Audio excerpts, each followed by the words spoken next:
ተመልካቾቼ እንደምን ዋላችሁ? አሁን ጥቂት ጥያቄዎች ስላሉኝ የነሱን መልስ እመልሳለሁ። የመጀመሪያው የክትፎ ቅቤን ስናነጥር ነጭ ሽንኩርት እንጨምራለን ወይ ነው።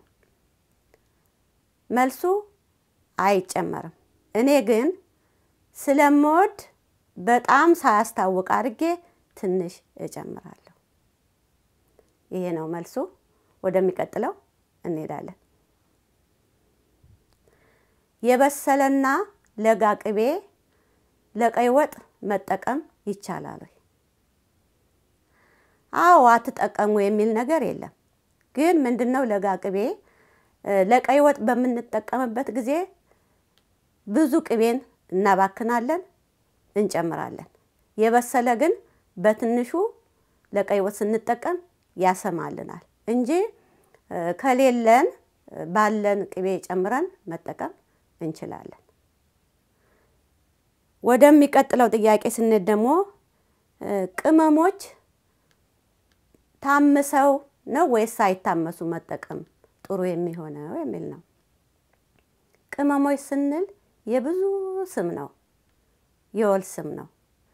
ብዙ ቅመሞች አሉ፣ እነዛን ይወክላል። ሁሉም አይታመሱም፣ ሁሉም ጥሬውን መጠቀም አንችልም።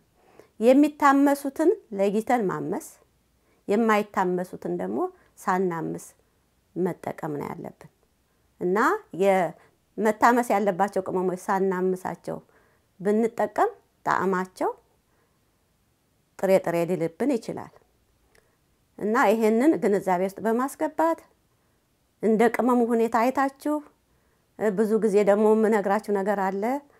ጣዕማቸውን ቀምሳችሁ የምትጠራጠሩ ከሆነ በትንሹ ምስታረጉና አይታችሁ ጥሩ ከሆነ ትከተላላችሁ፣ መጥፎ ከሆነ ደግሞ አታምሱም ማለት ነው። በዛ መልኩ አስተካክላችሁ መጠቀም ትችላላችሁ። የዛሬው ጥያቄና መልስ ትምህርቴ ጨርሻለሁ። በሌላ ጊዜ እስከምንገናኝ ደህና ሁኑልኝ፣ ደህና ቆዩ።